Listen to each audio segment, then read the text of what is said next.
आपका होस्ट ज़ुहैब अतीक खबर की अंदरूनी कहानी के साथ एक बार फिर आपकी खिदमत में हाजिर हूँ।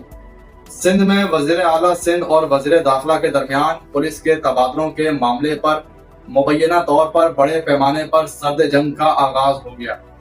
जराए बताते हैं कि माजी में वज़ीर आला सिंध सैयद मुराद अली शाह के पास वज़ीर दाखिला का भी कलमदान भी था, लेकिन इस मर्तबा काया ही पलट गई और वज़ीर दाखिला का कलमदान ज़ियाउल हसन गंजार को दे दिया गया है, जिसके बाद अब सिंध में तबादलों और तकर्रियों के मामले पर लेन देन शुरू हो गई है।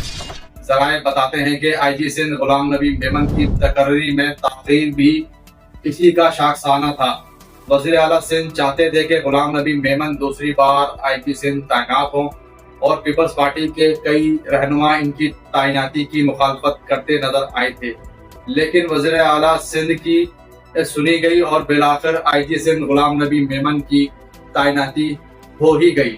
माजी में वज़ीर आला हाउस से पुलिस के एक आला अफसर का सिस्टम चल रहा था। अब वज़ीर दाखिला इस सिस्टम को खत्म करने के दर पे हैं। ज़ियाउल हसन गंजार इस वक्त एक ताकतवर वज़ीर दाखिला के तौर पर सामने आए हैं, क्योंकि इनको पाकिस्तान पीपल्स पार्टी की आला क़यादत का आशीर्वाद हासिल है। जराए का मजीद ये कहना था कि वज़ीर आला हाउस में तैनात एक पुलिस अफसर का सिस्टम खत्म करने के लिए सूबाई वज़ीर दाखिला कुछ DIGs और SSPs को हटाना चाह रहे हैं, जबकि वज़ीर आला सिंध चाहते हैं कि कुछ दिन सिस्टम यूं ही चलता रहे और यही अफसरान तैनात रहें। लेकिन सूबाई वज़ीर दाखिला सिंध इस मामले पर राजी नहीं नजर आते और वो नए अफसरान की तैनातियों पर बज़िद हैं। तबादला किए जाने वाले अफसरान में अंदरून सिंध के कुछ अफसरान भी शामिल हैं। ज़राए ने यह भी बताया है कि दोनों के बारे में ये बातचीत हुई है कि आपके लोगों की भी तैनातियां की जाएंगी, लेकिन तैनातियां तो मैं ही करूंगा, और फिर बात यही खत्म हो गई। अब देखना यह है कि इस सर्द जंग में किसकी जीत होती है और किसकी हार होती है। क्या वज़ीर आला सिंध का मजबूत तरीन ताकतवर सिस्टम सिंध पुलिस पर यूं ही काबिज रहेगा, या फिर वज़ीर दाखिला सिंध ज़ियाउल हसन गंजार कामयाब होने में मुकम्मल तौर पर कामयाब हो जाएंगे।